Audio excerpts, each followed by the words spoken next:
When you come and you do martial arts, there is no time to think about your life problems.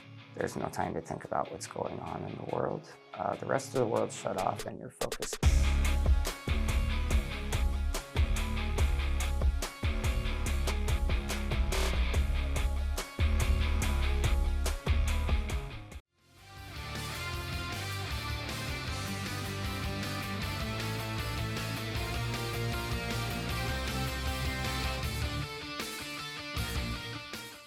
Next Up Minnesota is made possible by Margaret A. Cargill Philanthropies.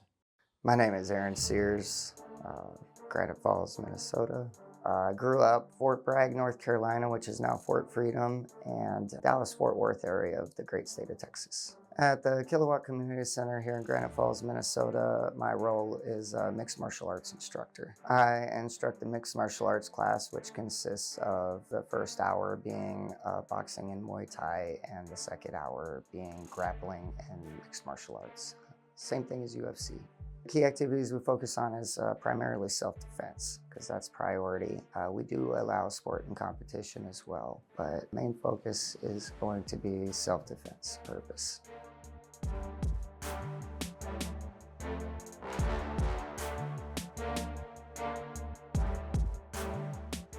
I'm a third-generation martial artist in my family. Both my grandfather and my father were martial artists as well. So I kind of grew up with it. Started with my father in the garage at 3, hitting the mitts, and then I officially started in my first boxing, official studio, martial arts studio, was Laredo Police Boxing Academy in Laredo, Texas at 5 years old. Slowly from there, we increased things over the years. I picked up Savate and Muay Thai at 7. And then I started all my grappling martial arts once I hit 13. Traveled all over Texas doing that. Then we moved to the Dallas-Fort Worth area. Then I started hitting with all the big names out there, training with some elite instructors. So the great thing about martial arts is you find people from all walks of life and different backgrounds, different statuses in life as well, all the way from poor to rich. Everybody has an interest in it. It's for everybody. It helps everybody. A lot of those individuals become inspiring because they come from harder backgrounds, especially. And growing up the way I did, military family, strict. I would say a lot of those guys, mostly my instructors over the years, inspired me because they understand people. Martial artists are real down-to-earth people. I've always had guidance. They've always taken me under their wing. Seeing the hard work they put in, the aspiration and all that those guys give motivated me to continue. I'd say once I turned 13, I started taking it very seriously. And those guys, even though I was a kid, they took me in as one of their own. Ever since that moment, I've never looked back on doing anything else. After leaving Laredo, Texas and continuing my martial arts training in Dallas-Fort Worth, I came across starting to travel all over the United States to seminars and different fight training camps all over. And I met an individual, Sigung Richard Bustillo, out of California. He's an instructor under Bruce Lee. He met me at a seminar in, I want to say, Mesquite, Texas. He was impressed and he talked to my father and flew out to California and would spend quite a few months in the summer times. And he's the one that really progressed me into the instruction point and wanting to be an instructor versus just competing, because by this point I had already competed very young even. I had done all the things for that. So the next challenge in martial arts is teaching. It's great to be good at it. It's a whole nother ball game to get in each individual's mind to help them become successful at it as well. Sigung introduced me to that challenge in the martial arts world, and I enjoy challenges. So I took it upon myself to start pursuing becoming an instructor as well. And I truly believe since martial arts is for everybody, I became multifaceted with all the martial arts. I'm certified to teach 8 different martial arts. I truly believe it could change a lot of people's lives. I've seen it. It's not a belief thing. I've seen it. It's fact. Sigung Richard Bustillo, he gave me my instructorship in 2011. Same year I was inducted into the United States Martial Arts Hall of Fame. I've always just taken off there. I've taught in Texas. I've taught in South Dakota, Colorado, Alabama a little bit, West Virginia a little bit, and now here in Minnesota.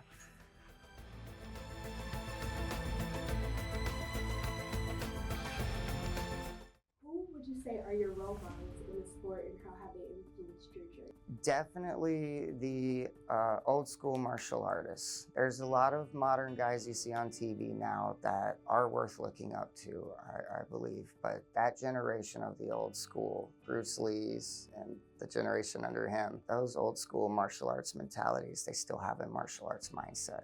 The whole purpose of the invention and creation of martial arts, of any style, anywhere in the world. Because no matter what you're going through, once you're in there, it'll only improve your life, and it'll put you in a mental mindset that's stronger than what you are without.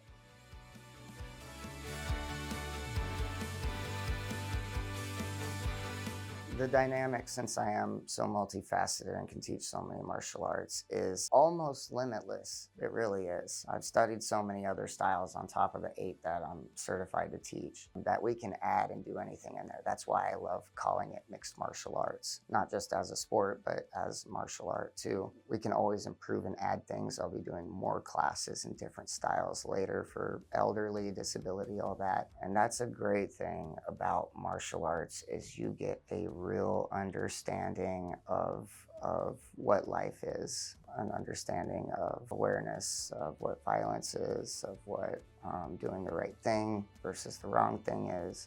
And martial arts being real and raw itself, you feel the different pains and techniques and different things with each other. I always tell people, be nice to your partner so your partner's nice to you. So I think with that, everybody has this understanding and mutual respect for each other, no matter if they're just there doing the drills or if they're literally going full hands-on sparring with each other. It becomes a brotherhood. You want to do that in the gym with people that care about you and in an environment where you know you're safe. So that way it doesn't happen to you outside on the street anywhere. Because that's what we're here for. That's why we do this.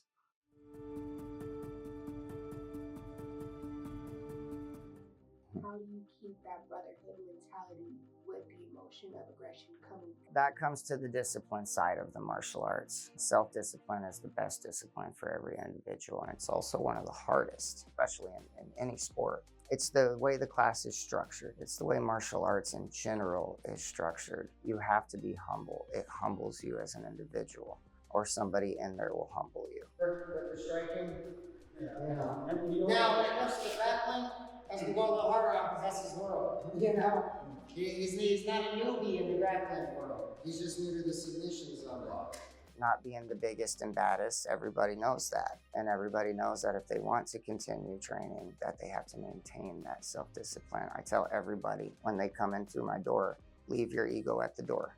Wipe it off on the mat before you come in. Leave your ego on the door and come in here with the right mindset. An experience that strengthens the bond is how proud everybody is, because everybody's so tired after the conditioning. Everybody's wore out. Everybody's drinking water together and hugging each other and all the fist bumps and everything, because it brings out that inner part of you that you don't feel otherwise unless you push yourself.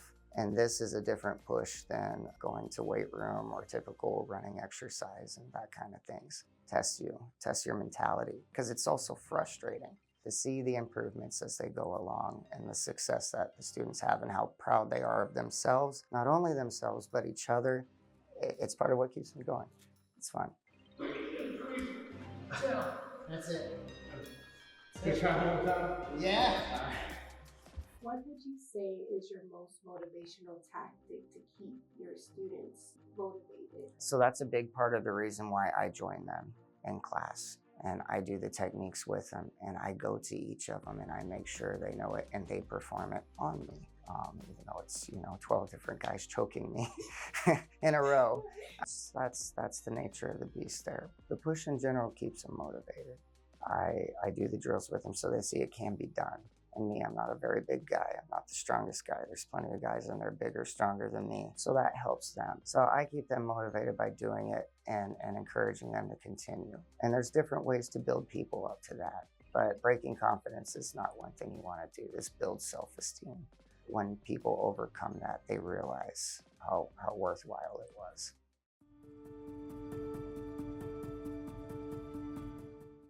With the local community, because they've never had quite anything like mixed martial arts before, and especially the combative martial arts that I teach within it. It's very new.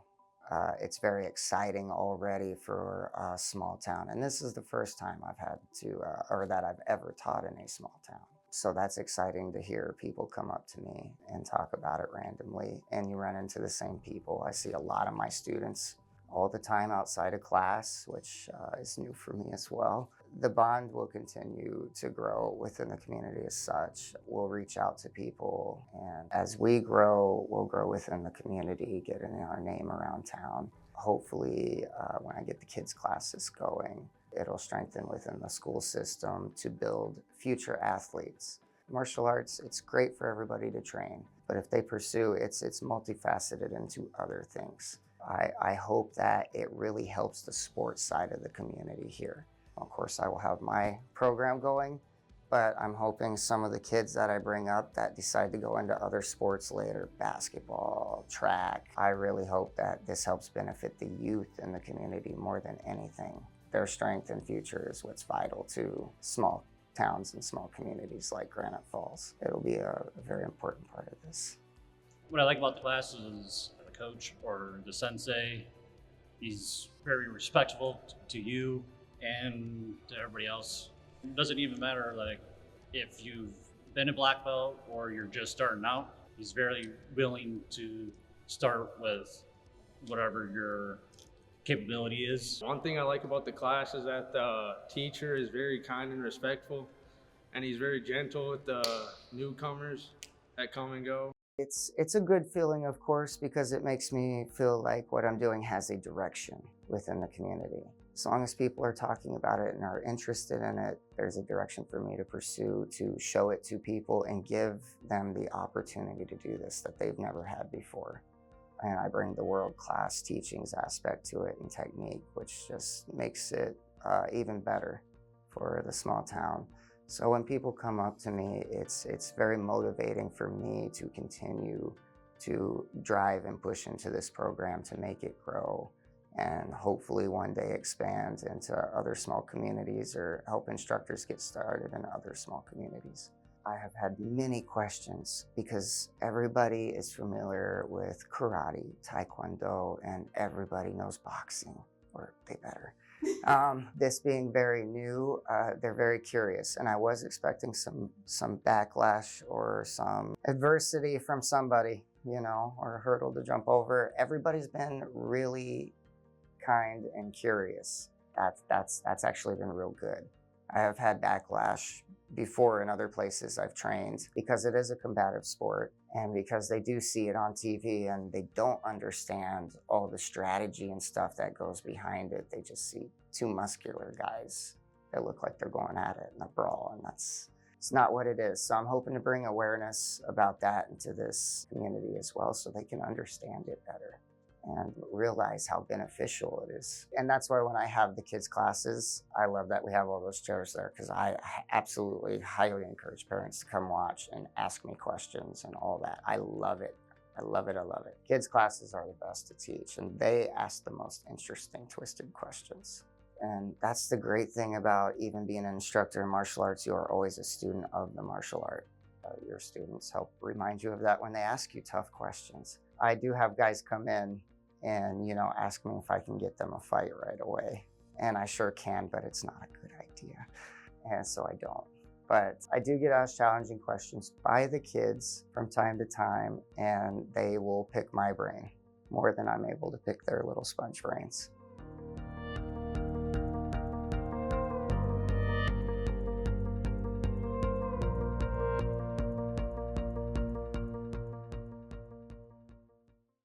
Can you share a story where your class's achievements positively impacted someone in the community? I have had a few situations, and only a few that I can remember right off, where a student of mine, all of them were about intermediate. They had trained with me for about a year or more, each of them, but they had an issue where they were at Walmart. One was in the parking lot about to be robbed, or no, he saw a person next to him getting robbed and he stopped the situation. And then another one, they got out of a bad situation that turned ugly real quick. So it's those things and practicalities of learning martial arts. When I see it When they come to me and go, hey, this just happened. Thank you for all this training. It paid off for this moment in my life. That's what makes this worth it above all other successes and achievements, even the competition wins my students get and all of that. And that's what my greatest feeling of success is, when I can make other individuals become successful within this world. The biggest lesson I learned was that I can use these techniques to defend myself in case like anyone tries to, attack me or anything or assault me. So I have self-defense, and then my teacher just teaches all kind of techniques where you can defend yourself in any scenarios. I learned that I have a little bit more fight than what I first initially thought. Finding that out of you it's also nice.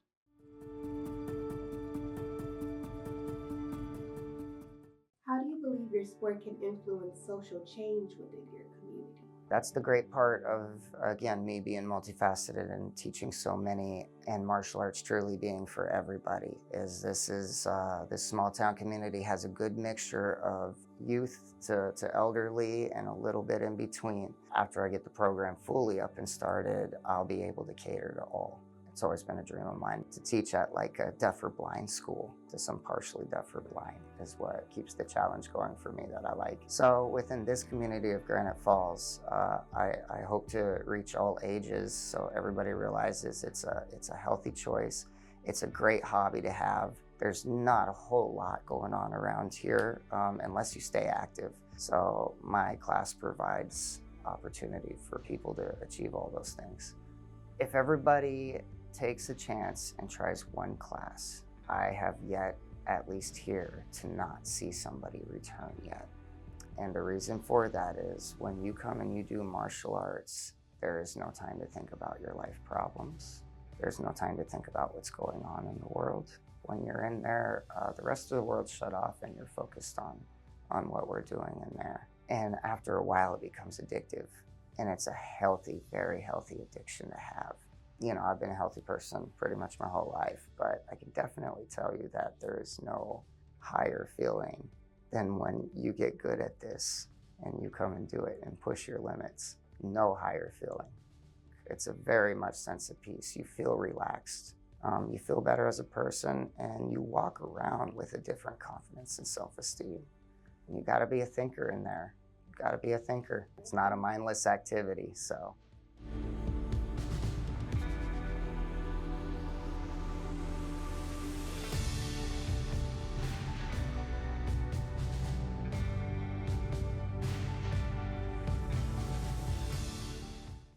This being a first time I've taught in a small town, getting the word out, making people aware, and also nothing being established here before me that's like what I'm doing now also is a hurdle to overcome. Those are already three big things. It's been slow growth progress, and that's the great thing again about this community, that nobody's given me backlash. As a matter of fact, the Kilowatt Community Center, Nick, Lisa, all these people that manage the place have been very patient with it, giving me also the confidence to go through, because they feel it'll progress, and it slowly has. Making it fitting for the area, all of it. These are all obstacles to overcome, whereas where I've taught in places before, I had people flooding into it. They know what it is already. They're happy it's down the street from them. They're familiar already with what I do or who I was in Texas already. So here I don't have any of that. Getting the martial arts equipment has been a challenge out here. We are quite a ways away from a city here, so I've had to figure out online ordering and proper things, finding new equipment, whereas before I had connections that I grew up with that were martial arts suppliers. They told me this is too far for them to ship. I'd spend too much money, so I'm figuring out new ways, but I'm not giving up, and it has been stressful. It's been just as, if not a little more stressful than if I was opening back up in Colorado Springs or something. So, but it'll still be worthwhile, and to see the impact and to already see the little bit of growth these students have had in the short amount of time we've started out so far, on a small scale, but it's proven it. We'll keep taking steps, see where it goes.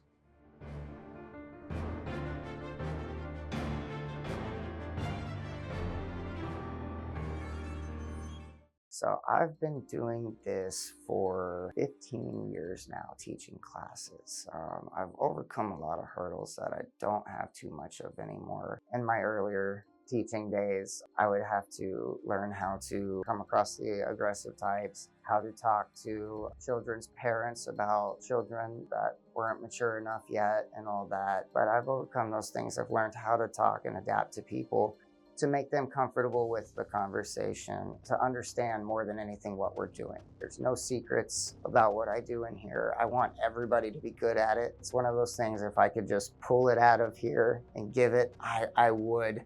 I would be handing it out like free candy on Halloween. But the reality is, of course, everybody has to come train and learn it themselves and earn. I do develop bonds with the students, especially when I have my competitive and I have my fight team students. You know, we all know each other because we're together all the time. And just in general, even the students I don't see outside of class, some have my number and they reach out to me just for advice or just how would you handle this? Because being a martial artist my whole life, I've had to carry myself a certain way with expectation and all. I love giving that advice. I love that they reach out to me. They still not only value me as teaching them martial arts, but they're like, hey, as a martial artist in life, this is what's going on with me. What do you think of it? Or how should I go about my emotions with it? Or, you know, how should I go about my action with it? And that's great that they call me for that. You know, I did it for so long, and you see a lot of young athletes that were great that get burnt out. I was pushed a lot through it all and did so many different styles for so long. Thankfully, there was a little bit of balance when I was younger, but I did reach a point where I was like, wow, I don't know if this is for me. Because even once you get good at it, there's levels to it. And you're not sure if you're even physically capable of overcoming some of those levels. And really, I say to those that when they reach that plateau or they think they're at that plateau, to push and get up to the next level, I would tell them, obviously you don't stop because 90% of success is being there. 2, adapt. When you become good at it, you adapt because each person is different. Each person has a different skill set. In my class, especially, as these students progress and they'll all each have their own little tweaks and twerks of how they like to do things. And that's the great thing is you learn the skill and then you hone it and then you make it your own. Each little movement you can make your own. And it's still right. It's still the right thing in here. Yeah. And it's that easy, bro. Really is. The diversity that I primarily look at that becomes a focus within the martial arts world is women's self-defense and the youth, the kids. That's where the program will expand into. Not that women can absolutely come take the self-defense now. I cater, and I understand because I have done this so long, I understand that certain groups of individuals like to be catered to, and this is, again, for everybody. Eventually, I'll be starting women's self-defense seminars, hopefully a class, and then the kids, of course, is the other thing. Then the elderly. I don't want to leave them out. However, the Kali, the Jeet Kune Do I teach, Olympic-style boxing portion of it, all things that I'll be incorporating in to teach to these individuals. Once they get started, word of mouth spreads in small town. That's what I love about it. Word of mouth spreads like wildfire here, which is great for me because I love what I do and people that have trained with me so far love what I do. Yes. Good. That's the good time. I got some big goals, of course. And this is a new challenge that I'm seeing fun and seeing a growth opportunity that I would like to take steps towards and see how that goes. Just getting the whole program put together entirely is goal number 1. Goal number 2 is getting some of my guys competing. I already have guys coming in with the itch, but they're all starting out. None of them are ready. And that'll draw attention to this town because every competition you go to, they announce Granite Falls, Minnesota. I would just like to see the sport grow in this whole region area. You've got Wilmer, you've got Redwood Falls, you've got Granite, you've got Montevideo, you've got Marshall with the university and all that. There is such untapped potential here for it. I was amazed when I moved here and saw how much potential there was for it. I'm very open with the students. Tell them how things are going, what I'm investing into so they know where their time and investment goes into. What would be your number one advice to athletes out there who are really just trying to get their footing? Stay humble, stay self-disciplined, don't get greedy. This is really hard coming for me to say because I'm so hard on myself, but don't beat yourself down. It took me a long time to realize what that meant. Keep putting one foot in front of the other. We wake up every day for a reason. We were chosen to wake up today for a reason. Go and do something with it.